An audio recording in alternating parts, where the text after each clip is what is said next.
Hey everybody, this is Perch and Joe. It's been months. Yeah, well, the last time was Jim Starlin, right? I think so. It's been like Yeah, May. yeah, It's been a no, while. yeah, I don't know no, where I've it's been. been a minute. Yeah, Yeah, but everything going well for you? I know you've got some projects that have been going on. yeah, no, nice. I had that Archie one shot a couple of weeks ago. So, if people want to still pick that up, I had fun putting that together. I think it worked out really well. Butch Mappin did the art, Ellie Wright colors, Jack Morelli, the legendary Jack Morelli, did the letters on that. So, it was card activistic. Sometimes it helps to mention the title of the Yes, that comic would be you're working good on. to sell the book. Yeah, so if people want to check that out, you can. I believe it's still available on the distributor level. So let's fix that problem, right? Yeah, definitely. Excellent. Well, Absolutely. now, in this book, by any chance, I know you did the book for Archie. Did not feature Archie, right? No, there was no. There's like some little Easter eggs, cameos, of different characters. Including me. Try to find me in there. Oh, very nice. Yeah. I was just hoping you'd take the opportunity to actually have Archie pick between Betty and Veronica, but they're leaving it up to Tom King. They're leaving it up to Tom King. So, but there's something about that I think there are going to be a lot of people who are just like, what? All right, I'll see where this goes. Like, cause it's that juxtaposition with Tom King writing and like Dan Parent doing the art. Yeah. That I think is, there's something about that. Cause like, I'm like, I want to pick it up. Yeah. Kind of be like, I want to see where this goes. So. Well, they're promising. I am curious because they're promising it will be true to Tom King's style, and it will have a modern twist. But they definitely are going to have him decide. Yeah, and I don't need to make jokes about that. I'm trying to picture those all coming together. That's a hard one for me to imagine. Who do you think he's going to pick, though? I mean, it's always been Betty, right? I mean, like, we're kidding ourselves with this Veronica nonsense, right? Yeah, Veronica was always the side piece, I think. Yeah, I think so. Yeah. But I mean, I have to believe, and this we got other things to talk about. But I'm sorry, Sure. I want to promote your book with Archie, but I appreciate it. But I have to believe he picks somebody, and then the girls are like, "Yeah, we don't want to be just picked by a guy," and then they kind of go off to have ice cream or something, and that's the comic. That's my prediction for what's going to happen. That could be something. Yeah, I mean. Like you could do it in a way where it's like it actually doesn't matter who Archie picks if the other person says no. Right. Yeah. To me, that feels like the modern twist right there. Yeah. Because a better modern twist would be he picks, say, Betty, and it causes Veronica to snap and just murder both of them. And then she drives to Canada. Yeah. Okay. Just that. Goes not sold on that idea. Yeah. I think that's a long drive to Canada, though. Well, where do they live exactly?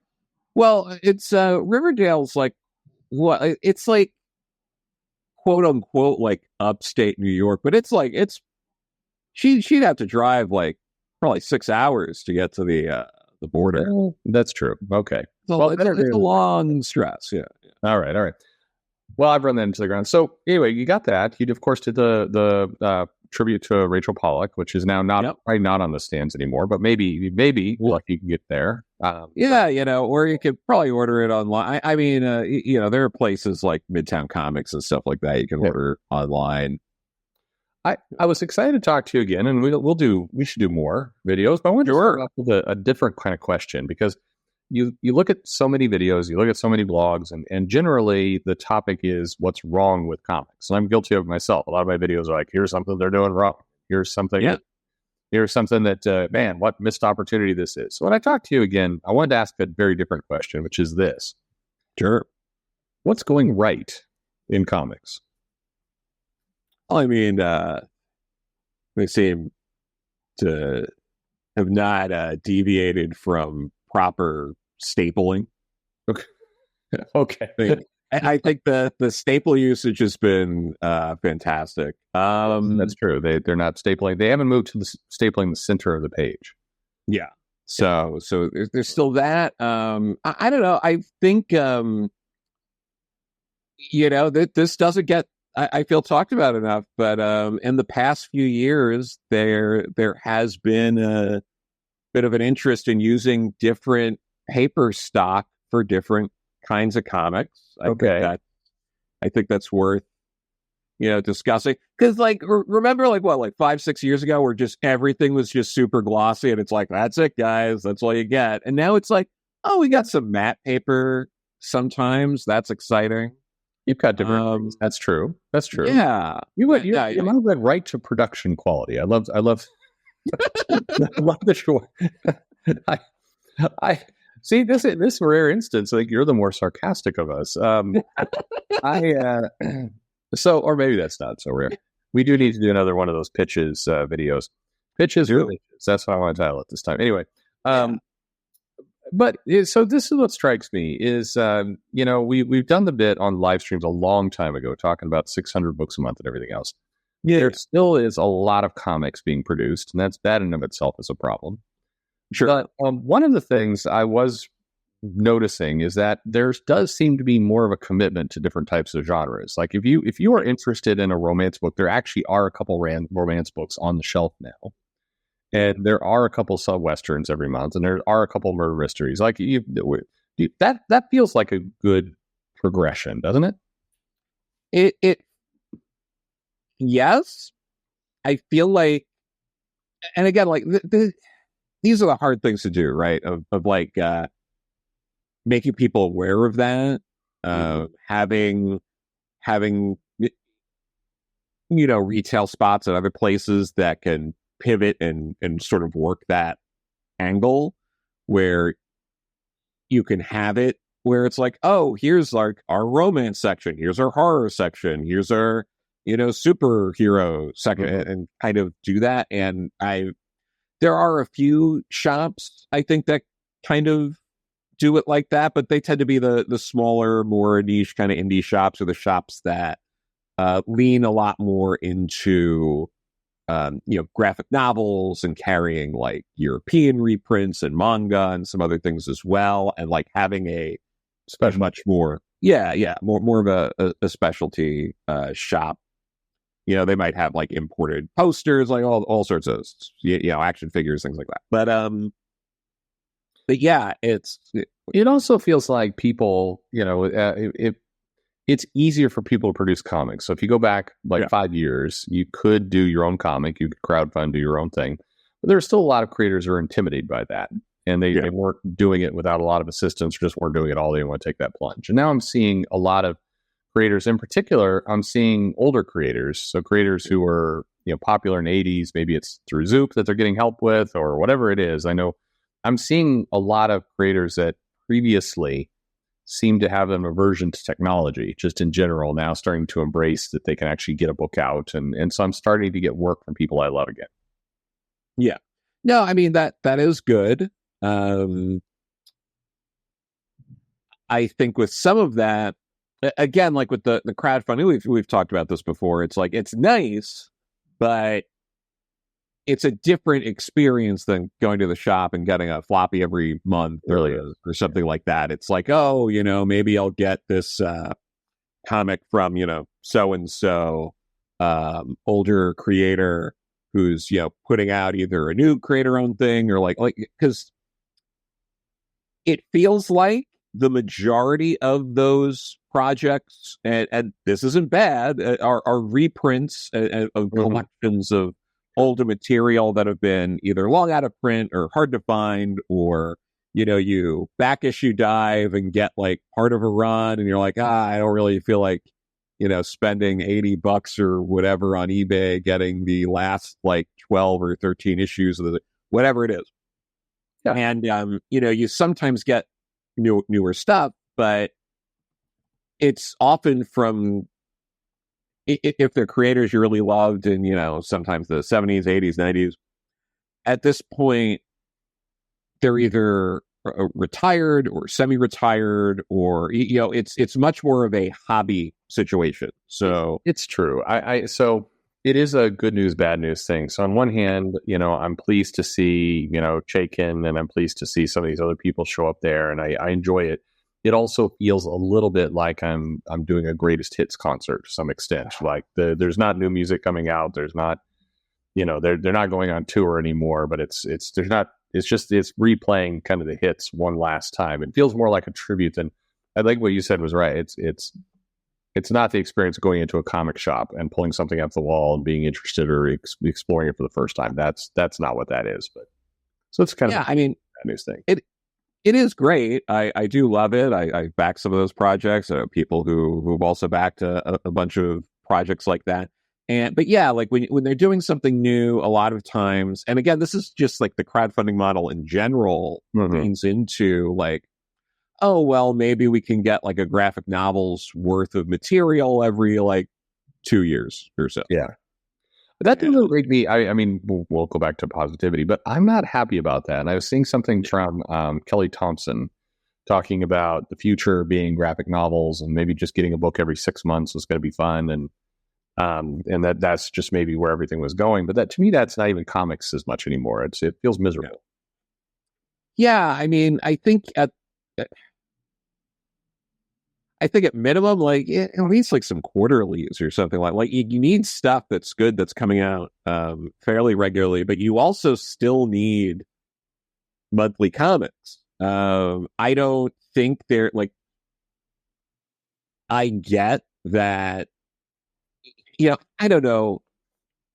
This is a bigger conversation. We could probably talk about this for hours, but like there's a contingent of people, and I'm not saying they're entirely wrong. I'm not saying that this shouldn't be discussed or brought up at all, but I do think it falls into the, oh, this is common industry knowledge that is just true because I said it and a bunch of other people said it, of like, well, we have to stop doing floppies because there's no future in floppies. And it's like, we're still living for sure. Yeah.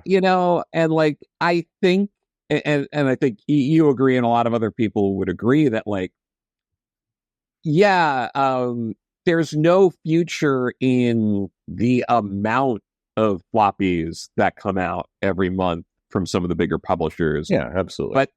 But yeah, it doesn't mean like you stop putting out all floppies. Like the decisions and like the jumps people then make, where they go like, well, they should just stop doing floppies. It's like, what, like tomorrow? Like, what are you talking about? Like you can, I think there's a world where you have a sort of healthier setup, which, if you go back to the 70s and 80s, like Marvel and DC weren't putting out 70 floppies a month.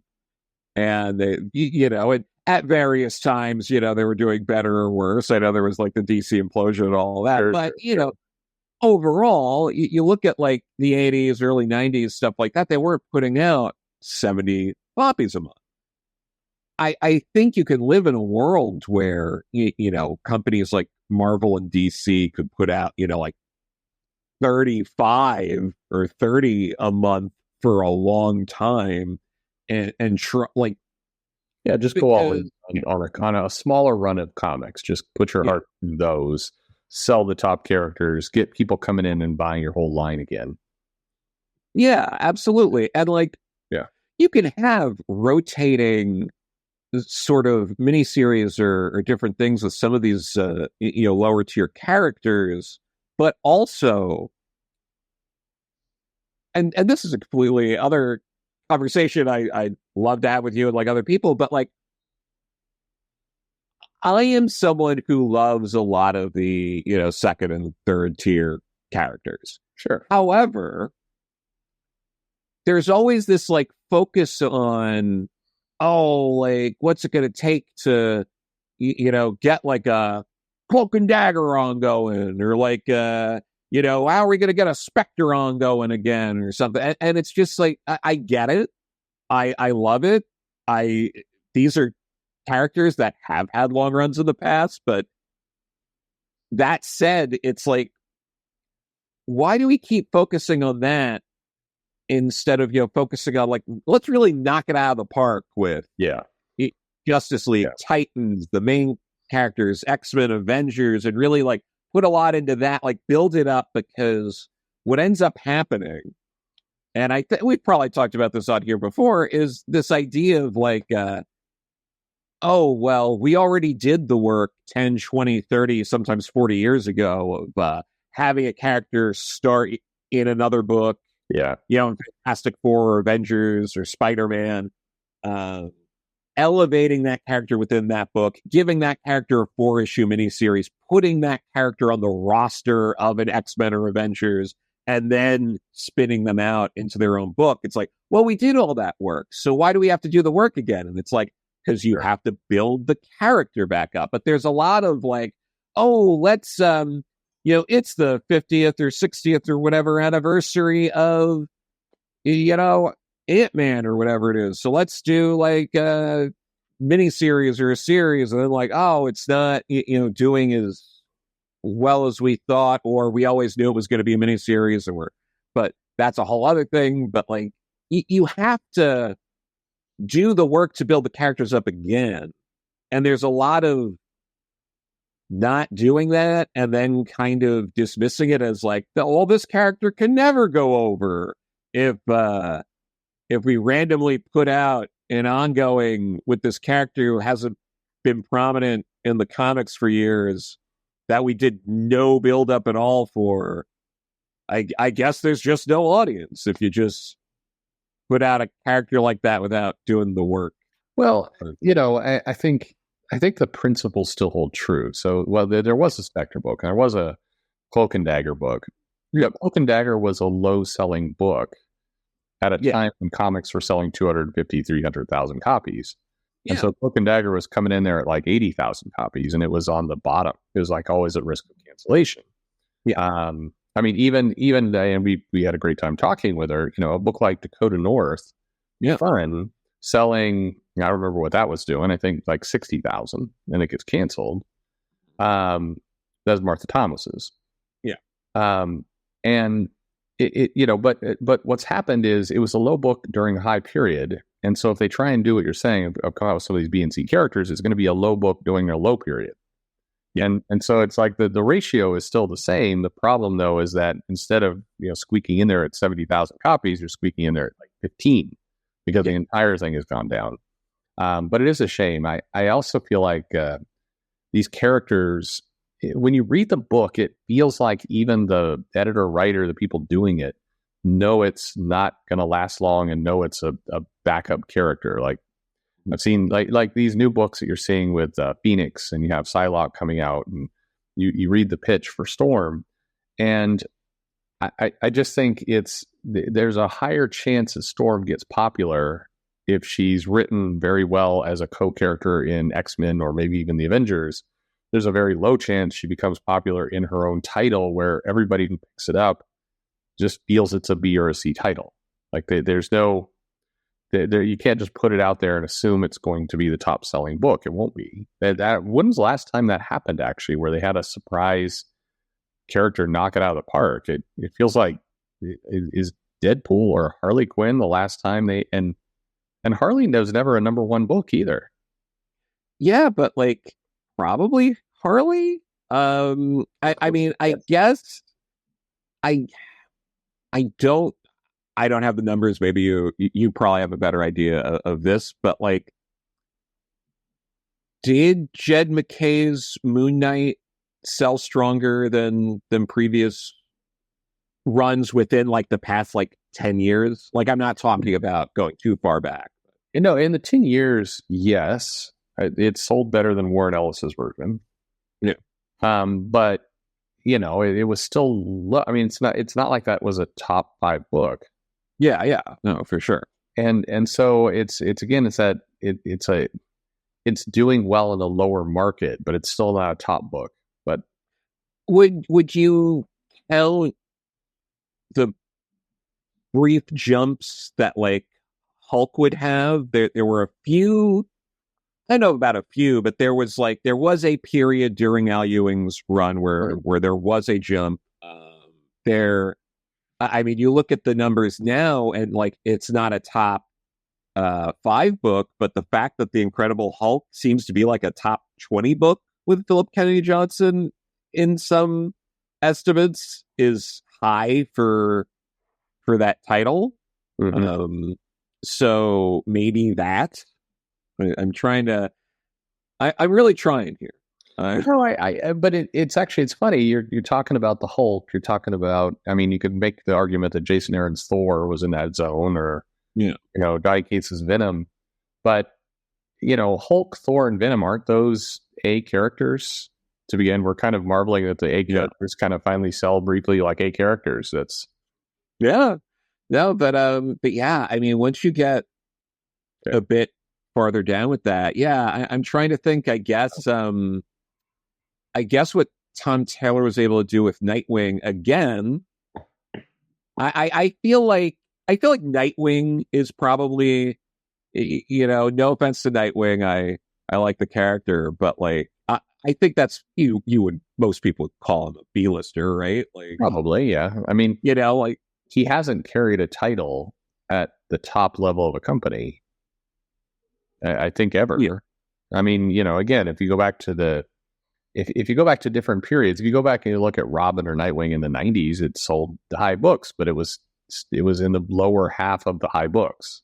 It's just so like what Tom Taylor was able to do during his run, the book seemed to bounce around between like the high 40s and like the mid 30s or so, which for a character of that stature, and especially the past 10 years or so, that book was like unfortunately nowhere near those numbers for a lot of it. So I think that like maybe that's like that kind of improvement.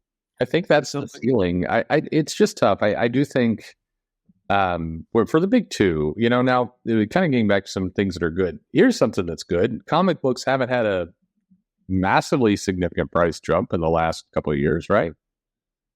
I guess high expensive price they've been for a while. Well, they it seems like they flirted with that $5 price point for years. Like what I know some people are like, oh, they're all fun, but I'm like, they've been flirting with that for a few years, and they finally put a ring on that $5 price point. I feel like this year, where but like there has been, and I'm not trying to hold water for people. I'm just painting the whole picture. I don't like $5 comics, but like there seems to be like something of like, well, now they're all cardstock covers, or like, if we're gonna do a $5 thing, or like we're gonna they try to give you some bells and whistles. But one thing I will say that I've noticed, I'm not sure how true it is, or if I'm just making it up, but like this year, it does feel like they've pulled back a little bit. I'm not saying a lot, but enough where it like crossed my mind. I'm like, it feels like we're not getting as many $10, $12, $15 like giant anthology celebration kind of books. No, we're factually not. That's kind of where I was coming from. Is there's definitely been a drop of those, because a couple of years ago there was a $10 book coming out of Marvel and DC every month, and they were leaning heavily into the, hey, let's get ready for Ten of Swords, so this is going to be a $10 kickoff book, or I mean, just there was a lot more, and that has come way back, and some of the anniversary books even are coming in at a normal price point rather than let's see if we can get $10 out of Killing Iron Fist. Yeah, but like last year, I feel like last year and the year before, it felt like they were really trying to see if people would pay $12 for some stuff. It definitely felt that way. Yeah, I think that was exactly what was on their mind. So, just other good things that are going on. I mean, look, a lot of brand new artists overseas are getting work. That's something, right? Sure. Yeah. I mean, in terms of good things, and mileage may vary on this, but like, again, like, I'm not sure if this is like genuinely good or just like neutral, but it's not bad. Is there has definitely been rejuvenated interest and effort in some of these licensed comics, like your Energon universe, like Dynamite, with some of these Disney and Warner properties. Like, I was having this conversation with a retailer and some people the other night of just like, how is it that they relaunched X-Men recently and we ended up all talking about Johnny Quest and Space Ghost and, in 2024, where it was just like, wow, what are we doing? Like, I mean, college me or like, high schooler me would be like, what the hell are you doing? I think that's a good point. I don't, of course, talk Space Ghost, but the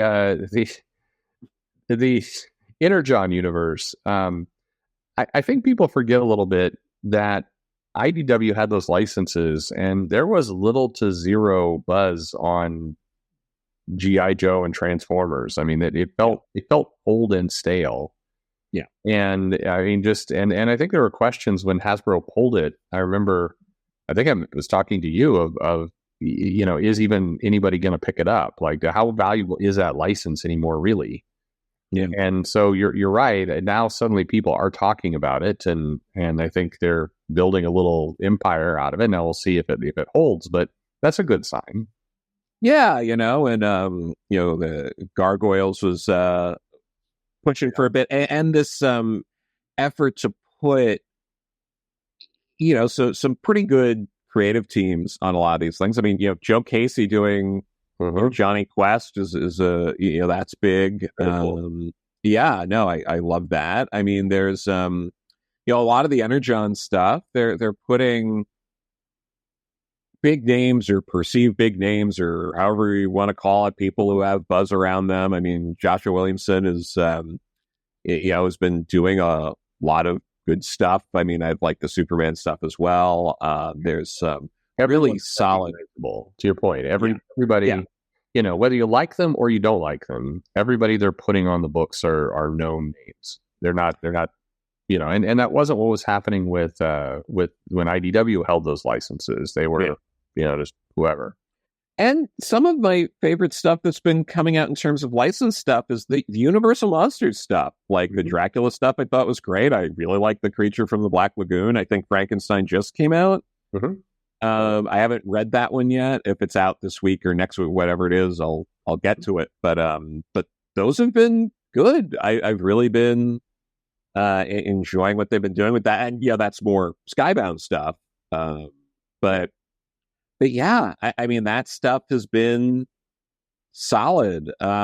It does feel too like, going back to DC for a minute, is the core Superman stuff has been pretty solid. It's been consistently pretty good for a few years now, like really since like you had the Future State stuff, and then you sort of had what Philip K. Johnson was doing in action, and then bring that all together, and then Joshua Williamson take it, like this whole sort of, you can consistently be reading something related to Superman for the past few years, and it's been good.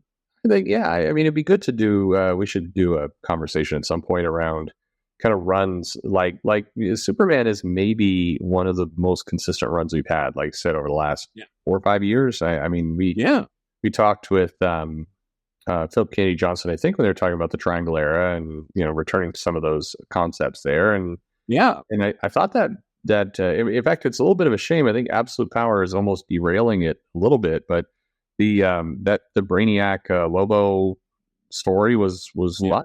I mean, that was a legitimate fun story. Yeah, no, a bunch of that stuff was, really solid. And some of the other stuff that's been, the Krakoa era is over. I mean, Well, yeah, that's over, and Marvel's putting out books. Smooth sailing, yeah. The Marvel has books. That's right. Well, you know what? I did read the was it Avengers versus Aliens? That I like that a lot. I did too. I genuinely did. I wish they would put these like kind of creative teams of like your Jonathan Hickmans and Assad Ribics on other things than this, but it was I enjoyed it. It looks fantastic. It's doing something pretty interesting overall with and look, I love the Alien franchise, but I will also admit that they tend to like needlessly write themselves in a corner and lean on their tropes in a way that's like you can do more than this. You're just not doing it. But they open it up like a little bit. It's not like a big departure from the Alien franchise. It felt like Aliens, but not in a like what I think some of the comics have done incorrectly is they spend a lot of time with the setup because they're trying to replicate kind of those first movies where there was a lot of time in the setup. And in this one, there's very, I mean, half that comic is fairly, you get to the action very quickly in issue 1. Oh yeah, things considered. No, it's good, and it looks fantastic. Like it really does. It does. But that's a case where I think you got the right artist on that book. I am still liking what Philip Kennedy Johnson's doing on Hulk. I've been so there's stuff out there. You in New York, you live in NYX. How's that book treating you? It's coming out every month. That's true. It is. Okay, so that's exciting. They had one. They doubled their run in the last week. Yeah, absolutely. But Mojo was in this last issue, and fans of Mojo. I mean, you like that sort of thing. If you're a fan of Mojo, he's in the comic. He's in the comic, absolutely. And if you're the thing about this comic too, unlike the other X books, is it's like a rotating POV character situation. So the first one, it's from Miss Marvel's POV, and then this one is from Laura Kinney's POV, right? And then the third one will be someone else's. Anoli. Oh, Annalie, or how do you say that? No, that's that guy. That's the bartender. Yes. Who was working as a visible mutant in the anti-mutant bar. That's right. How old is he? I thought he was like, I don't know. I was under the impression that kid was like 16. Is that legal what he's doing there? I don't know. Sorry, that's yeah. No, I don't know. I mean, you can in some places like work when you're, you're too young to drink. I remember being at a restaurant. I was outside Rochester, Minnesota with my dad. I was like 17 at the time. I remember this waitress who had to be like 18 or 19, something like that, comes over. And my dad asked like, "Oh, what's a good beer you have here?" And she was just like, "Oh, I'm underage. I don't drink." And my dad was like, "I'm not going to tell any, just like what's good." And she was like, "I've never had beer." He was just like, "This is weird." Yeah. So like, you never know. It is weird. Yeah.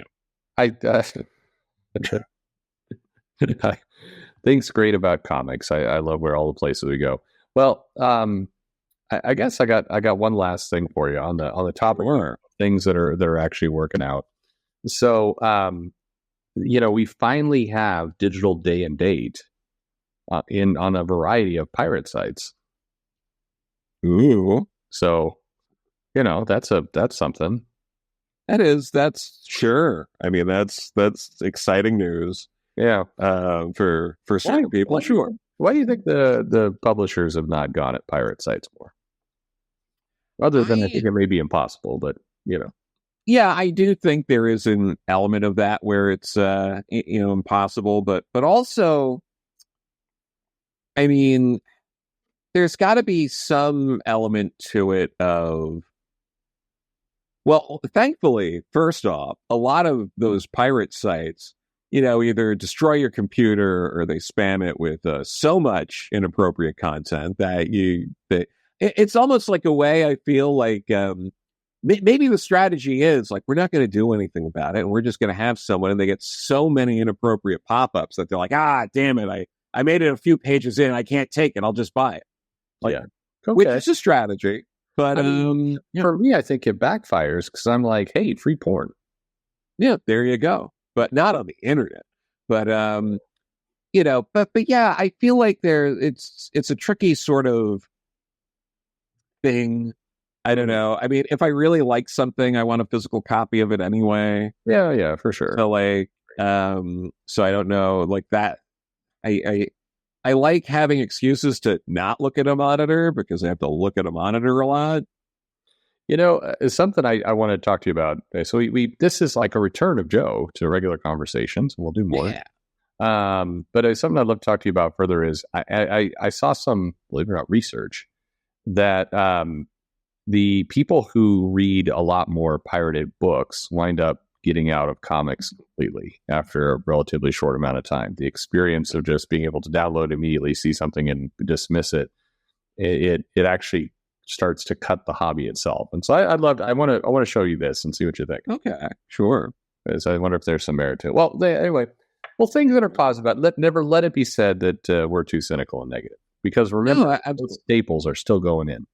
Those staples are great. I haven't had a cover where like the ink's smudged on my thumb in a while. I haven't either. Yeah. Yes. Hey, look at that improvement. Yeah. I mean, there's a far less cases of gonorrhea in a comic shop than there used to be. Yes. Yeah. Yeah, that's good. Anyway, well, Joe, thank you very much. I do have some pitches to run by you soon, so I'm anxious. Oh, I'd love that. I'll tease you with this one. So, what if? Okay, I'm thinking of a sequel to the Infinity Gauntlet, right? But the problem is, you've done so much with Thanos, right? And, I mean, it feels like the character's kind of played out a little bit. But what if instead of trying to kill off half the universe, he has a deep change of heart, and instead he wants to bring all the people who have died back to life. And so the universe is overcrowded.